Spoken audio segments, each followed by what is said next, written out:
Aquí comienza Perdonen que no me acuerde, un programa de Montessori Senior.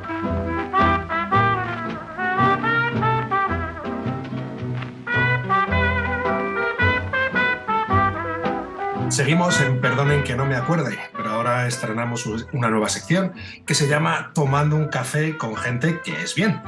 En esta sección me acompaña mi querido amigo y director de cine, filólogo, experto en comunicación, el pájaro Noé Venegas. ¿Qué tal estás, amigo? Molto bene. Molto bene, ¿eh?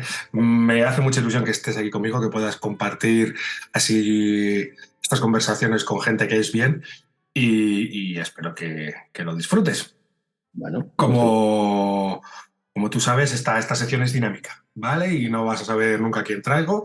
Y lo único que te pido es que me ayudes a descubrir quién es esta persona y por qué estas personas que te voy trayendo, estos personajes, son válidos para la sociedad en la que vivimos. Así que te voy diciendo el nombre y te la presento formalmente y luego ya si quieres charlamos. ¿Te parece, no?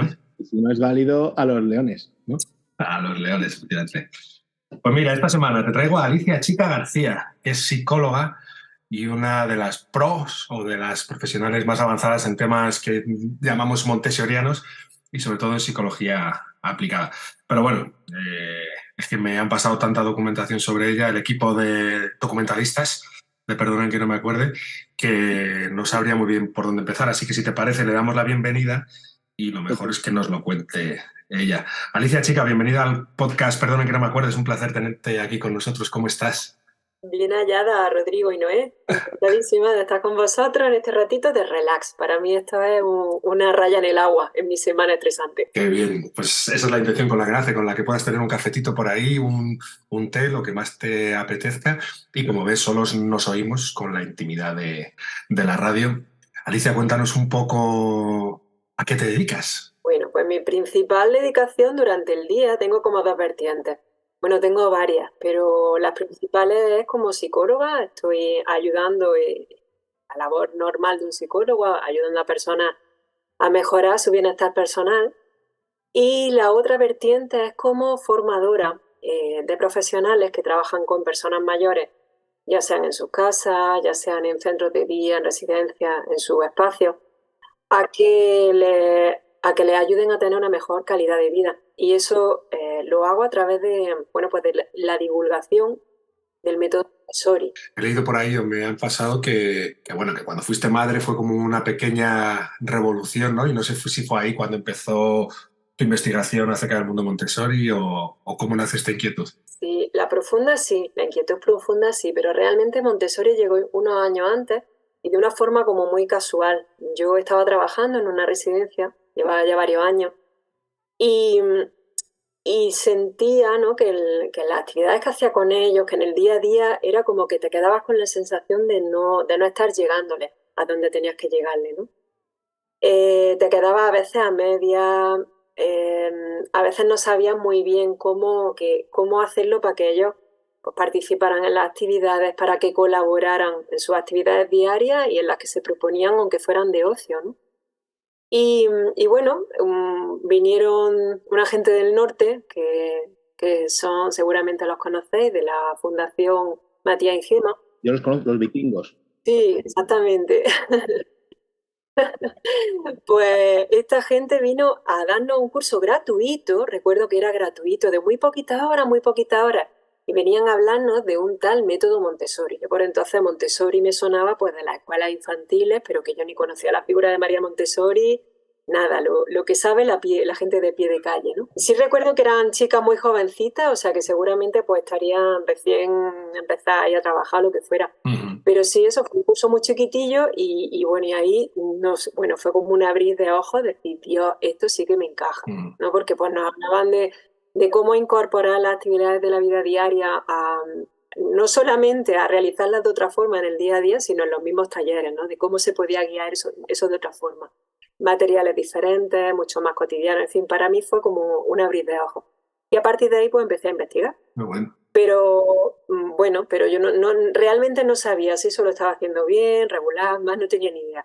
Y ya fue cuando años después se puso en contacto conmigo Olga Hernando de la Asociación Montessori de aquí de Andalucía y me dijo, dice, oye, que esto, no hemos enterado que estás haciendo esto con mayores, que queremos formarte porque queremos hacer una investigación en la universidad acerca de cómo esto funciona en centros de mayores. Bueno, al principio tú fíjate si me sonó raro que pensé, digo, esto tiene que tener truco y seguro que vienen a venderme material o venderme algo porque eso es normal. Yo esto no me sonaba extrañísimo. Luego ya cuando los conocí me di cuenta de que de hoy, de hecho, los considero amigos. Y ya la revolución total fue cuando haciendo todo esto me quedé embarazada.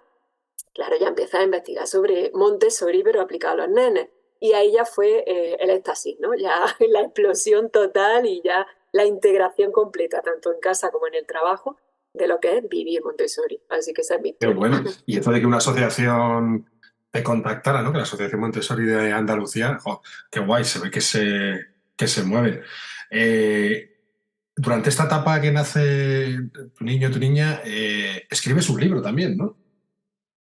Bueno, ese llegó Llegó después. después. Realmente, sí, el libro tiene 2 añitos nada más, o quizás incluso un poquito Ajá. menos. Muy poquito, muy poquito, muy poquito. Lo que pasa que es verdad que como me empecé a mover en el tema de la crianza, pues claro, surgen otras inquietudes de colaborar con otros padres, ayudar a otros papás que están pasando también, porque la crianza, si tenéis niños, pues sabéis que a veces no es fácil, ¿no? Hay un montón de dudas, de juicios, de autosabotaje, de flagelos, y eso pues me llevó también a hacer la escuela de padres conscientes, que en realidad iba muy de la línea de la mano de Montessori, porque eso fue después de tirarme muchos años leyendo libros y yendo desde la crianza más radical con apego hasta la crianza más radical desde el conductismo y hasta que encontré otra cosa, ¿no? Que fue Montessori y también me ayudó por ahí. O sea que fue un poco la convergencia de todo, pero eso, el libro al final fue después de la pandemia, un poquito después de la pandemia cuando me lo planteé, porque yo decía, esto no se puede quedar aquí en 4 paredes, esto de alguna manera si ha ayudado a muchos papis estando en mi local, en mis paredes, esto tiene que salir fuera y ayudar a otros papás y otras mamás.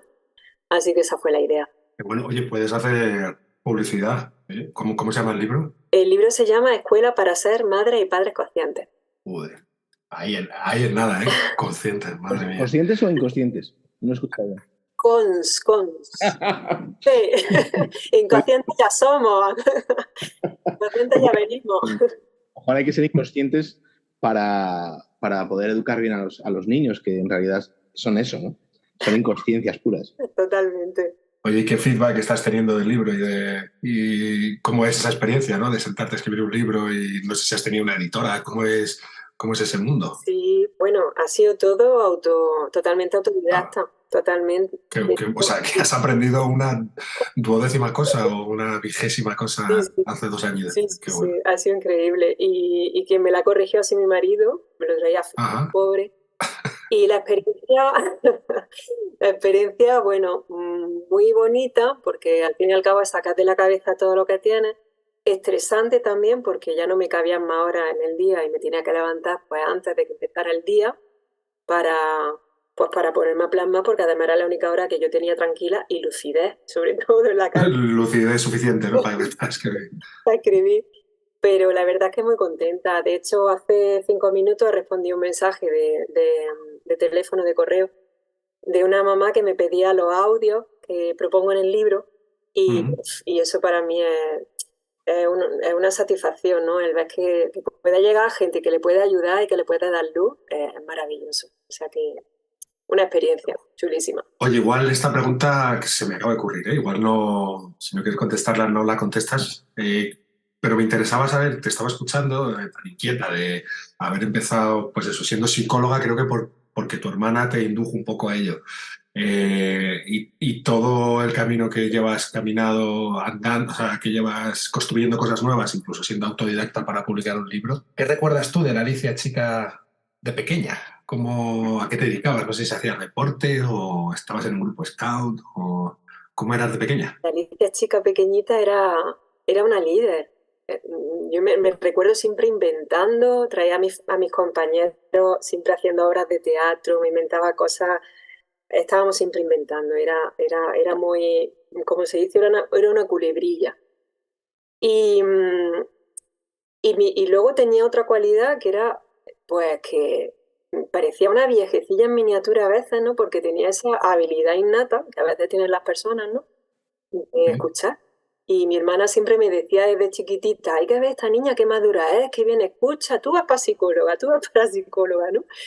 Y bueno, pues yo qué sé, eso durante años desapareció de mi cabeza. Yo, de hecho, ahora que has mencionado los scouts, tuve una experiencia súper traumática con los scouts, no porque, no porque las criaturas lo hicieran, porque para mí cuando entré al grupo scout aquello fue rarísimo, hablaban en un lenguaje que yo no entendía, hacían unas cosas muy extrañas. Y dio la casualidad que justo al principio pues me fui a una excursión con ellos y yo prácticamente no me relacionaba, no porque yo tuviera problemas para relacionarme, Sí, sino porque estaba un poco observando lo que qué ocurría, bueno, sí. la observación tan importante que es, ¿no? Pues me cogieron por banda los monitores y me dijeron que qué me pasaba, que no me integraba, que si tenía algún problema, y aquello fue como diciendo, Dios mío, ¿dónde me he metido, no? Duré 3 semanas, me fui de allí corriendo. O sea que no, aquella experiencia no fue gratificante. Pero bueno, sí que esa escucha y esa observación sí que estaban ahí de forma innata y bueno, pues ha sido quizá lo que más he cultivado y lo que me ha llevado a día de hoy a ser quien soy, ¿no? Qué bueno. ¿En tu casa no hay psicólogos ni eres así la primera o...? Que va, Ah, sí, qué sí. bueno. Sí, de hecho se dedican a cosas bastante dispares y ninguna de ellas es relacionada con este tema. Qué bueno. Mm. Quiero entrar un poco ahora en el mundo montessoriano porque has abierto un gran melón que es el de la observación y has dicho algo muy interesante bueno, que en ti es innato, ¿no? Y es cierto que lo intentamos trabajar, pero la gente que tenéis ese don tenéis mucho ganado. ¿Puedes explicar en pocas palabras qué supone para ti el haber incluido esta pedagogía o esta metodología en tu rutina de trabajo o en tu día a día? Me salen tantas palabras que no sé cuál elegir, pero si me tuviera que quedar con una, quizás sería coherencia o sentido. Sí, quizás una de esas dos. Coherencia porque realmente ha dado coherencia a todo lo que yo ya, bueno, pues venía como intuyendo o queriendo manifestar en mi forma de trabajar. Coherencia porque me parece que es lo más coherente con esa pretensión, ¿no? Que se supone que todos los que trabajamos en el mundo de la salud, ¿no? No solamente los que trabajamos con mayores, sino en general, en el mundo de la salud, para ya sean niños, ancianos, me da igual el ámbito, ¿no? Pero lo que pretendemos es buscar esa calidad de vida, el darle a las personas la máxima calidad de vida. Y, y claro, desde algunos modelos que yo me veía trabajando, me he visto trabajando, incluso sigo viendo todavía en otros centros, ¿no? En otros sitios, veía que no había coherencia, porque realmente no se estaba ofreciendo lo que la persona estaba necesitando. Y claro, eso hacía que muchas veces perdiera el sentido, que es la otra palabra que he dicho, de mi trabajo, de qué puñeta estoy haciendo.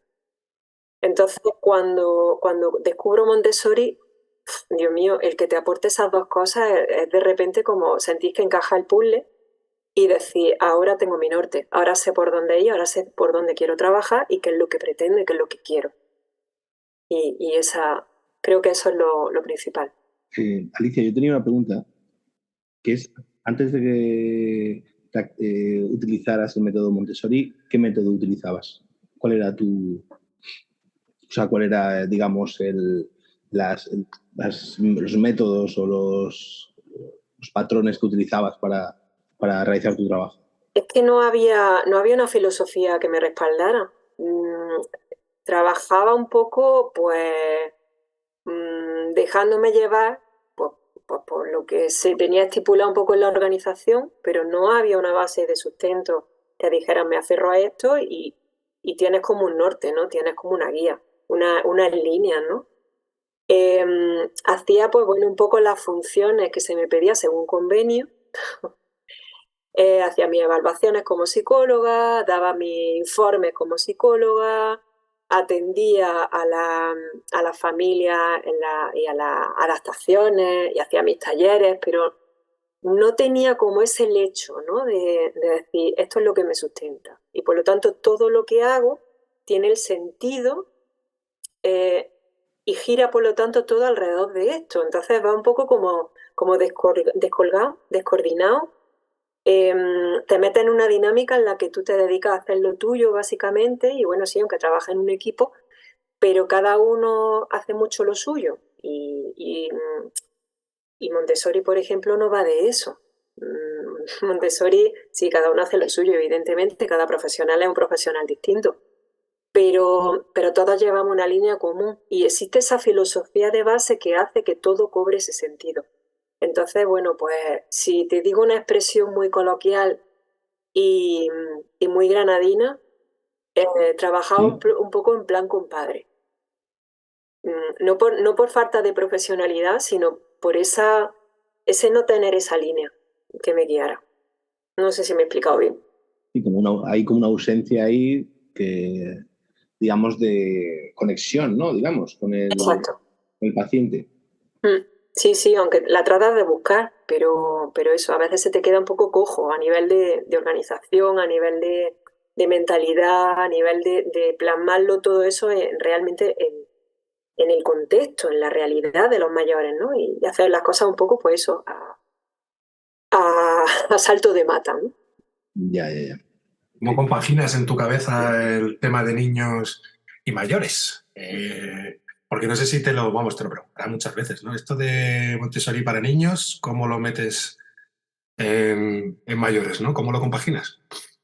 ¿Te refieres a cómo llevo las dos líneas Sí, o cómo me llega a mí a encajar eso para decir esto es lo que quiero? pues si quieres las dos. Vale, bueno, a ver, las dos líneas es fácil para mí en el sentido que, claro, que abarcan las dos áreas más importantes de mi vida, que una de ellas es la maternidad, que por aquel entonces, pues imagínate, era la plena expresión hormonal de haber dado a mis niños a luz. Entonces, por ahí, pues, se engancha con la otra vertiente para mí más importante, que es el tema laboral. Entonces, mm, no me resultó difícil el encajar las dos cosas en mi vida, ¿no? ¿Cómo llego a traducir la parte de... Porque yo cuando yo cuando yo descubrí lo de Montessori para mayores y empecé a integrarlo, yo no tenía ni puñetera idea de que había más gente haciendo esto. Eso vino después. Yo no sé desde qué año estáis vosotros, no sabía que, por ejemplo, existía y no sabía que había montessorianas por ahí por Estados Unidos, por Australia, por Francia, no tenía ni idea. Yo no sabía nada de esto. Y, y fue poco a poco tomando forma cuando hice la formación de asistente de guía Montessori, que fue precisamente la formación que me ofrecieron la asociación esta de aquí de Andalucía, Montessori. Pues conforme iba haciendo la formación para niños, porque yo hice el asistente de guía para infantil y primaria, para casa de niños y primaria. Y, iba cobrando forma. Claro, yo estaba trabajando en la residencia. Entonces, conforme me iban contando cosas sobre los nenes, yo automáticamente lo iba traduciendo en mi cabeza, tanto a mi maternidad como a mi Tu trabajo trabajo, ¿no? con mayores, claro. Qué O sea, bueno. y luego fue a posteriori cuando empecé a investigar más y ya a darme cuenta de que sí, de que ya se estaba haciendo en otros sitios, de que había ya escrito investigaciones, o sea, ya ahí empecé a devorar, ¿no? Pero al principio, pues fue eso, fue una traducción mental. Qué bueno. Y al final el río lleva su curso, ¿no? Y hay muchas personas, o sea, que hay como una pulsión social, ¿no? Que se están despertando en muchas partes del mundo la misma preocupación. Bueno, pues hay gente que llegamos a sitios prácticamente iguales o muy parecidos, aunque vengamos de sitios distintos. Así que es muy bonito el que nos encontremos en el camino, eso está guay. Oye, cuando vas a las... No, porque tú como vienes de las residencias, ¿cómo les abordas? ¿Cómo les dices, oye, esto es por curiosidad personal, ¿eh? Pero cómo les abordas y dices, oye, sin insultarles, ¿no? Que existe esta forma de trabajar que creo que sería más respetuosa con la persona mayor, que creo que encajaría más con ¿no? Con la esencia de los trabajadores también. ¿Cómo llegas a ellos? Pues llego a medias, Rodrigo, la verdad. Llego a medias porque Mm, es verdad que tenía la suerte de que la dirección del centro donde yo estaba estaba bastante abierta a nuevas metodologías, a investigar cosas diferentes, ¿no? Y de hecho ellos me apoyaron en todo momento para que sí que hiciera la formación, incluso estaban abiertos a todo lo que llegara nuevo, ¿no? O sea que en ese sentido tenía la facilidad. Pero claro, digo a medias porque cambiar una organización entera, vamos, no lo conseguí, además que me fui antes, ¿no?, de que eso se consiguiera. De hecho, ahora tengo mi propio centro y es totalmente diferente. Pero eso, me quedé a medias. Era difícil en el sentido de que, claro, estaba muy relacionado con las actividades. O sea, la organización normalmente, y esa es una impresión que me llevo mucho, mucho con los trabajadores que formo y con algunas residencias que me llaman para hacer la formación, que en realidad lo que quieren es buscar otra forma de hacer esta. Un taller. Exacto. Un taller o... Sí, sí. Eso nos ha pasado a nosotros, que lo que buscan es un taller Montessori para meter los martes por la tarde. Exacto. Exacto. Entonces, claro, llegar a hacerles entender que Montessori, que sí, que esa forma de utilizarla se puede, porque de hecho está validada en población española, todo lo que tú quieras.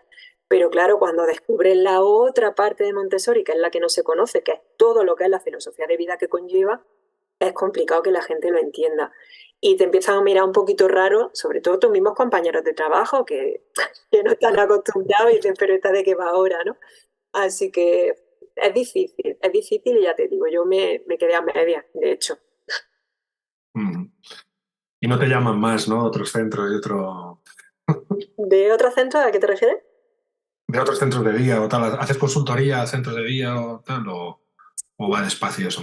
Sí, de hecho, vamos, las formaciones que hago son tanto a centros que quieren formar a su personal, como a personas que de forma autodidacta o porque están trabajando y tienen esa inquietud, pues se meten a hacer la formación. Pero sí hay organizaciones que te llaman y te dicen, mira, quiero que formes al personal. Y eso es una pasada. Y vosotros lo tenéis que saber cuando tienes ese ancha Castilla, ¿no? Decir, ¡guau! Madre mía, qué maravilla, ¿no? El poder llegar a todos, ¿no? Que no se quede solamente en la terapeuta de turno que hace los talleres, y que la criatura cuando hace el curso a veces sale más frustrada que otra cosa. Sí. Cuando ven y dicen, pero si es que esto no es lo que yo me esperaba, ¿no? En plan positivo, es decir, que Montessori no es hacer el taller de por las tardes los martes. Oye, Alicia. Sí. ¿Cómo le explicarías a tus hijos el proceso que llevan las personas mayores cuando tienen un deterioro cognitivo, sobre todo tipo Alzheimer? ¿Cómo podemos explicarle a la gente que nos escucha cuál es el perfil del usuario al que tú estás ayudando? ¿O qué es el deterioro cognitivo para ti, si quieres, por no ser tan... El deterioro cognitivo, pues, qué pregunta más compleja me ha hecho, Rodrigo? Me sale la parte de explícaselo a una persona que está trabajando y me sale más científico. Explicárselo a un niño. Claro, no, explícaselo a tus hijos, eso, explícaselo a tus hijos. ¿Qué le pasa a una persona, no sé, que tiene 80 años y tiene un Alzheimer? ¿Cómo se lo explicaría? Le diría quizá que es una persona que tiene, bueno, pues una discapacidad como pueda ser otra cualquiera, aunque ya sea física, ya sea sensorial, pero que principalmente pues está teniendo problemas con la memoria y con otros procesos, ¿no? Pues de cómo perciben las cosas, cómo retienen, cómo aprenden, y que eso pues le hace que tengan dificultad a veces en el día a día, pues que requieren algunas adaptaciones por parte del entorno. Básicamente sería eso. Lo has resumido magistralmente. Qué bueno, porque fíjate, lo de discapacidad, ¿verdad, Noé? Que nosotros lo hablamos mucho. Es quizás la vertiente que más nos cuesta con los profesionales, ¿no? Aunque sepamos que es una enfermedad que es crónica y que terminará complicándose mucho. El darle una mirada distinta y verlo como una discapacidad sí que te permite abordar esa preparación del ambiente, ¿no? Sí. O poder dar las habilidades o bueno, lo que sea que tengas que hacer para que esa persona pueda brillar. Sí, porque... Estaba pensando... Perdona, no, que es que si no nos quedamos en la enfermedad, es que está enfermo, es que tiene demencia, nos quedamos ahí. Pero si pone el énfasis en que es que hay que hacer adaptaciones para que esa persona se adapte al entorno, la responsabilidad también viene de fuera. Entonces sí que es importante ese matiz. con todos estos años de trayectoria que llevas, no te voy a preguntar por tu primer paciente, Uf. pero sí por tu primer milagro Montessori, porque como suelo decir tú cuando viste dices, esto brilla. Uf, bueno, me acuerdo de las dos cosas. Me acuerdo de las dos cosas, además, con bastante sentimiento. Mi primer paciente fue en residencia, ¿eh? En residencia fue una señora, porque además es que estrenamos una residencia. O sea, a mí me contrataron para estrenar. Me acuerdo, Para abrir. la primera señora que llegó fue súper bonita. La primera iluminación, como tú dices, ¿no? Con respecto a Montessori, ostras, que vino súper pronto. Es que además vino precisamente cuando empecé a adaptar los talleres del martes por la tarde, porque entonces todavía ni de coña empezaba con temas de vida cotidiana, ni de coña. Pero en los talleres, cuando empecé a cambiar la forma de enfocarlos, cuando empecé a cambiar los materiales, la forma de dirigirme a ellos, la forma en cómo los abordaba a la hora de participar, de cómo los invitaba al taller ya era diferente, es que la respuesta fue completamente distinta. O sea, eso fue un antes y un después. Fue como el decir, confirmar que oh, este es el camino, por aquí quiero seguir, ¿no? Me acuerdo perfectamente de cómo fue la respuesta tan inmediata, es que fue casi inmediata, de eso, cómo empezaban a relacionarse de forma completamente diferente, de repente entre ellos, con los materiales, con su adherencia a las mismas actividades, ¿no? Las ganas con las que querían venir, o sea, totalmente distinto. Y vamos, y lo recuerdo, se me ponen los pelos de punta. Alicia, quería preguntarte, ¿tú has tenido experiencia con pacientes con ansiedad? Sí. ¿Y eso cómo lo aplicas, por ejemplo, a gente mayor o a niños? O háblanos un poco de este problema, ¿no? Que es un problema muy común, ¿no? Hoy, la ansiedad. La ansiedad yo diría que es el gran mal Uh-huh. del siglo, ¿no? Es uno de los grandes males. El abordaje es que es muy distinto, es que es diferente, ¿no? Estoy pensando en cómo lo aplico en niños, cómo lo aplico en mayores. Realmente yo en niños como clínica no trabajo, ¿vale? Vale. En adultos sí, es mi área, ¿no? Y realmente la forma de abordarla de una persona mayor me refiero con muchos años, a una persona no tan mayor no hay mucha diferencia.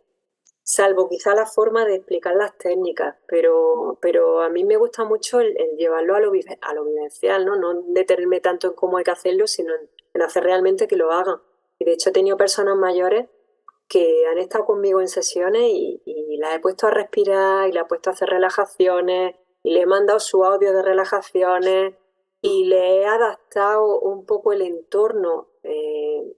Para que ese entorno sea un poquito más respetuoso, sea un poquito menos estresante, ¿no? Uh-huh. Se habla con el entorno, o si tienen familiares, si tienen gente alrededor, para que también contribuyan bueno, esa no ansiedad, ¿no? Durante el día a día, porque la ansiedad no viene solamente de uno, de lo que tienes dentro, ¿no? También influyen cosas del ambiente, ¿no? O sea que básicamente sí, el ambiente es lo mismo. Oye, enlazándolo un poco esto con las personas mayores que decías antes, que a veces quizá los hombres llegamos tarde, ¿no? A la consulta con el psicólogo. ¿Tienes la misma sensación con los cuidadores informales de las personas mayores con deterioro cognitivo, que llegan a ti Uy, demasiado sí. tarde o no? Uy, sí, sí, sí, sí. De hecho, ese es un perfil que tengo bastante a menudo. Los cuidadores que llegan ya con ansiedad que se los comen. Están ya, vamos, sobrepasados. Claro, también yo lo entiendo, ¿no? También es normal. O sea, porque tú cuando estás metido en ese estrés, ¿no? En esa rutina, en ese aborigen, te vas dejando llevar, ¿no? Y eso nos pasa a todos en el fondo, en nuestro día a día, ¿no? Que cuando ya paras, dices, uy, Dios mío, y bueno, ¿y por qué? Pues cogemos vacaciones, cogemos fines de semana, pero cuando incluso pasemos épocas de mucho, mucho, mucho estrés, también nos pasa a veces, ¿no? Que te metes en esa dinámica y a veces no te das ni cuenta. Y a los cuidadores les pasa mucho eso, porque a menudo les cuesta mucho pedir ayuda, Les cuesta mucho, quizá por la educación que hemos tenido, el renunciar, ¿no? a ciertas, bueno, pues a ciertas cargas que a veces ellos mismos se autoimponen, ¿no? De responsabilidad, por ejemplo, no sé, te pongo un ejemplo, ¿no? Una familia que son 4 hermanos y es uno el que se carga, ¿no? Un hermano, una hermana. Y no debería ser así, no tiene por qué, ¿no? Pero es que incluso ellos mismos no se creen con el derecho a pedir, quizá pues porque es la hija menor o porque es justo el que no trabaja, por una serie de condicionantes que hacen que esa persona, por lo que sea, pues tiene mucha más sobrecarga que a lo mejor otra, ¿no? Y eso ya cuando quieren acordar es cuando dicen, ya no puedo más, ya no puedo más. Muy a menudo no vienen tanto por ellos mismos, sino porque ya ven que su ansiedad, su malestar, está afectando a cómo se relacionan con su persona mayor, con su entorno. Y muchas veces vienen, ya te digo, no por su bienestar, sino por decir, es que sé que estoy haciendo daño, o sé que estoy, pues, que no me aguanto, que no me aguanta nadie, o que esto me está trayendo problemas. Pero sí, a veces llegan ya pasados de rosca. O sea, que eso es un problema también como de un poco de violencia, ¿no? Como que de esto como de repente, como ya no aguantas a la persona a la que cuidas, como que la empiezas a tratar mal de una manera inconsciente, ¿no? O sea, como eres más agresiva o eres más ofensivo, ¿no? Con ella, ¿no? Bueno, no tiene por qué realmente el que tú llegues a pedir ayuda, ¿no? Porque ya la ansiedad te come, no tiene por qué tener ese tinte, ¿no? Si es verdad que, hombre, cuanta más ansiedad tenemos o cualquier malestar psicológico que tengamos, estás más irascible, más suspicaz, aguantas menos, ¿no? Como dicen, tiene menos mecha. Eso es cierto, pero no tiene por qué ocurrir eso. A veces, bueno, es más, pues eso, la sensación de que ya has llegado a tu tope, que no puedes más, que no tiras. Impotencia, ¿no? Una impotencia. Sí. Ya. Entonces, y cuando llegan, evidentemente, estas personas, lo ideal es que se les diera unas herramientas, ¿no? Para Sí. para que ellos en el futuro puedan retomar, ¿no? Las riendas de la situación. Exacto. De hecho, es de lo que se trata, ¿no? De darle esas herramientas, pues, de autocuidado, de gestión emocional, también de conocimiento, ¿no? Porque muchas veces influye el mismo desconocimiento acerca de cómo es la enfermedad y de qué cosas funcionan y qué cosas no, y qué cosas le podrían ir mejor. Entonces, también es mucho de eso, de bagaje de conocimientos que puedas tener. Y, por supuesto, dentro de las herramientas que se le ofrecen, pues está Montessori. Porque Montessori, aplicado a lo que es, por ejemplo, el hogar, y de hecho, Rodrigo, vosotros sois expertos en eso, ¿no? Es una gran ayuda, ¿no? Y justo te iba a preguntar por esta misma línea que te estaba comentando, Noé, ¿no? Si trabajabas con algún neurólogo o algo, ¿no? Porque veo a las familias que llegan tarde al neurólogo, ¿no? Que reconocer simplemente la sintomatología de mi madre se está haciendo mayor y necesita ayuda, pues no sé, ¿no? Por muchos factores, porque vamos muy deprisa, porque es tu madre y quieres negarlo, bueno, no sé, por muchos motivos, llegan tarde al neurólogo y al final les dicen nos vemos en 6 meses, ¿no? Búscate un centro de día, búscate tal. Pero creo que están muy cojos, ¿no? Y digo, no sé si Alicia tendrá algún neurólogo de cabecera con el que abrir este melón. Pues mira, la verdad es que no, porque es verdad que no. Los neurólogos que conozco están todos en la Seguridad Social y no tengo ninguno de referencia. Sí es verdad que de forma informal a veces recomiendo alguno, pero no es algo que suela hacer. Me encargo yo más un poco de la parte de eso, de explicarles, de darles esa educación que quizás no reciben por parte de neurología, del servicio de neurología. Que bueno, que sí, que ellos hacen su labor, que diagnostican, pero que a veces se quedan muy cortos en esa información que dan. Sí, si tienen poco tiempo y no pueden formar a todas las familias que Claro. llegan, ¿no? Pero sí que pudieran, pues eso, derivarte a ti, ¿no? En caso de que estén en Granada o donde sea, para que digan, oye, yo no te puedo dar las herramientas, tu padre ha sido diagnosticado con este tipo de demencia o de deterioro cognitivo y mira, entiendo que ahora estáis perdidos, pero conozco a Alicia que os puede echar una mano, o conozco a Rodrigo, ¿no? O conozco a Noé, que creo que esa manera de trabajar, igual que tú derivas que sea, el médico de cabecera cuando detectas una infección de orina, pues quizá en la otra dirección también debería ir, ¿no? Pues sí, Opino, ¿no? estaría genial. Ahí me deja ese melón abierto para que lo recorra. Eso es, para que las familias no estén tan solas, ¿no? Al final la intervención tuya supongo que será con el usuario, pero también con las familias, como decías, ¿no? Para controlar esa Sí, ansiedad y... sí. De hecho, mucha parte es con ella, es con la familia. ¿Cómo afrontas, cambiando un poco de tema, cómo afrontas el tema de los comportamientos disruptivos, ¿no? Y las familias que te vienen? Es que mi madre se quiere ir de casa constantemente o mi madre no para de preguntarme lo mismo. ¿Cómo afrontas eso? Eso es uno de los grandes temas, ¿no? Los temas de demencia. Pues, pues mira, ante todo, intentando darle más naturalidad, ¿no? Porque es verdad que las familias se echan un poco las manos a la cabeza con algunos de los comportamientos que tienen.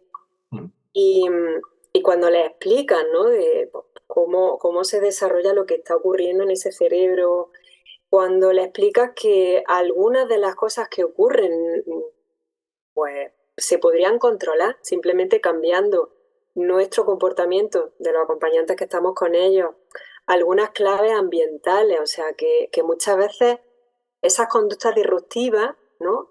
Lejos de ser solamente una consecuencia de que hay un cerebro enfermo, pues es que mucha o gran parte, diría yo, es porque el ambiente no acompaña. Sí, porque el ambiente es muy hostil para ellos, ¿no? Con una Exacto, discapacidad tan grave, ¿no? Con que claro. cada 30 segundos estoy olvidando todo lo que pasa, pues claro, ese ambiente se convierte en una hostilidad. Exacto, y a veces, muchas veces, el no saber manejar esas conductas también hace que esas conductas aumenten, ¿no? Es muy típico la misma pregunta, ¿no? Es que me has preguntado ya 30 veces lo mismo, ¿no? Por ejemplo, ¿no? Pues si tú aprendes a responder ante eso de otra manera, con otra actitud, no es que se vaya a cortar la conducta, a lo mejor no se corta, ¿no? Pero seguro que se reduce y sobre todo la carga emocional que hay alrededor de eso disminuye muchísimo. O sea que yo creo que esa es una de las claves fundamentales, aprender a abordarlo desde el mismo ambiente, desde el mismo cuidador que está con ellos, ¿no? Desde los acompañantes. No, digo que tú que llevas tantos años en la industria, Sí, porque al final es una industria, el cuidado de los mayores a partir de los 65 años no deja de ser una industria. Si te concediera un deseo, ¿hacia hacia dónde tirarías o qué cambiarías, ¿no? Así, si pudieras cambiar una cosa, tuvieras ese poder como el del Euromillones, ¿qué cambiarías así, lo más urgente? lo más urgente. Espera, la pregunta, que has visto son todo preguntas fáciles. Uf. Saltamos de la ansiedad a que A ver, arregles la institucionalización de nuestros mayores de un momento. pues, pues mira, no lo sé, serían varias cosas. Primero, ahora mismo la que me sale sobre todo es la Mm, empatía. La empatía, porque cuando te centras en la empatía, mm, sí, es que es ponerte en el lugar del otro. Te cuesta mucho menos trabajo el darte cuenta de qué es lo que tú querrías para ti o para tus familiares más queridos el día de mañana, ¿no? Cuando tú llegues a esos 70, 80, 90, 100, ¿no? Que ya tenemos mayores cada vez más mayores, ¿no? mm. Pues eso, ¿qué querrías tú? Y las respuestas normalmente son universales. Quiero ser independiente, quiero estar cerca de los míos, quiero tener libertad, quiero que respeten mis decisiones, quiero que respeten mis gustos, quiero que respeten mi identidad. Al final todos queremos lo mismo. Entonces, eso se consigue con empatía. Realmente poner en marcha esas acciones que nos implican pues el respetar todas esas cosas y por lo tanto tener esa empatía hacia el otro y autoempatía, porque al final todos vamos a llegar ahí. Estamos hablando con Alicia Chica, la autora del libro Escuela para ser madres y padres conscientes, aparte de otras muchas cosas. La podéis encontrar como @Montessori para mayores, ¿verdad? ¿Sí? Alicia, después de haber escrito este libro para madres y padres conscientes, ¿nos vas a escribir algún libro para enfermeros o cuidadores de tercera edad o no? Estoy en ello, Rodrigo. ¿Estás en ello? Ah, Estoy en mira, qué ello. bueno. Estoy en ello además con otra amiga tuya, que es Julia. Qué bueno, Julia sí. Ballesteros, estamos las dos ahora mismo en ese proyecto. O sea que espero que pronto vea la luz. Qué bonito, qué guay, Sí. qué bien. Pues Noé, yo no sé si tienes alguna pregunta más. No, así al vuelo no tengo ninguna. Pues yo agradecerte tu tiempo, Alicia, y bueno, agradecerte tu trabajo, lo primero para sensibilizar en España, que hay mucho camino por hacer, por intentar cambiar este modelo de cuidado que tenemos ahora por un modelo más empático, has dicho. Agradecerte tu labor y tiempo aquí en Perdonen que no me acuerde, que tomar este café contigo ha sido un verdadero privilegio. Pues lo mismo os digo, Noé y Rodrigo, muchísimas gracias también por este espacio que vosotros ofrecéis y que seguro que también ayuda mucho a otras personas, a otros profesionales. Vais consiguiendo cada vez más, pasito a pasito, eso hacia lo que estamos luchando, ¿no? Así que gracias también, ha sido un placer, yo me lo he pasado bomba. Me alegro, es la idea. Pues nada, ya sabéis, la podéis encontrar a Alicia Chica, la podéis encontrar como @Montessori para mayores y ahí hay un mail y cualquier cosa, ¿no? O bueno, por Instagram también. Sí. Fenómeno. ¿Llevas tú las redes por curiosidad o ya lo tienes? Si llevas tú las redes o la tienes... Las redes las llevo yo, soy autodidacta también ahí. Qué bien, qué bien. No, qué bien, no. No paras, ¿no? Tienes el día lleno. Es una tortura. Pero bueno, no hay más remedio. Sí, para nosotros, porque tú eres pre-internet, ¿no? También. Claro, totalmente. Todos los que somos... Es un poco tortura. Pero bueno, también está bien, ¿no? El saber que de esa manera pues también ayuda a llegar a más gente. O sea que todo no es malo. Qué bueno. Pues lo dicho, Alicia, muchísimas gracias. Ya sabéis, la podéis encontrar como @Montessori para mayores y su libro Escuela para ser madres y padres conscientes, que supongo que estará en Amazon y todo eso, ¿no? Lo podrán encontrar. Un libro muy recomendable si tenéis, pues eso, si estáis buscando la armonía familiar. Y Alicia, si has estado a gusto, nos escuchamos en otro momento, si te parece bien. Maravilloso. Más adelante. Maravilloso, muchísimas gracias. Cuando nos leamos el libro. Venga. Te lo mando, ¿no? ¿No te lo ha mandado todavía la editorial? No, todavía. Es que claro, como vives en el campo, a ti no te llega nada. Bueno, chicos, muchísimas gracias a los dos y hasta la próxima. Un abrazo. Un abrazo. Manos que cuentan lo que ya fue, silencio que grita lo que no se ve, historias guardadas en un cajón, dignidad florece en cada rincón. Y aquí termina Perdonen que no me acuerde, un programa de Montessori Senior. Gracias por dedicarnos estos minutos. Os esperamos en www.montessorisenior.es. Hasta la próxima. Alicia camina con paso sereno, de niña soñaba con un mundo pequeño. No le gustaba el bosque ni ser scout. Hoy guía memorias con un amor que es loud. Memoria y amor en cada mirar, manos que tocan y vuelven a hablar, silencio que cuida, historias que van. Alicia sonríe, es un huracán.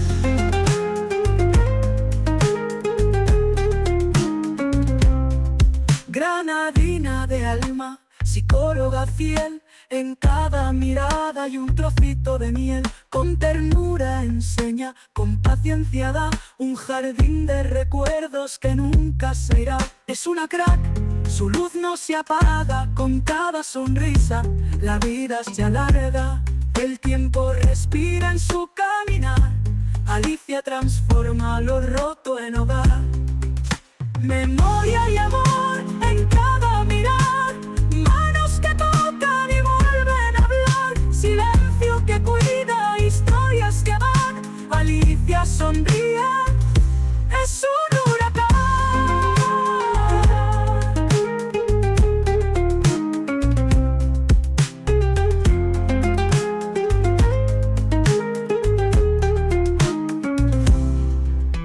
Memoria y amor en cada mirar, manos que tocan y vuelven a hablar, silencio que cuida, historias que van. Alicia sonríe, es un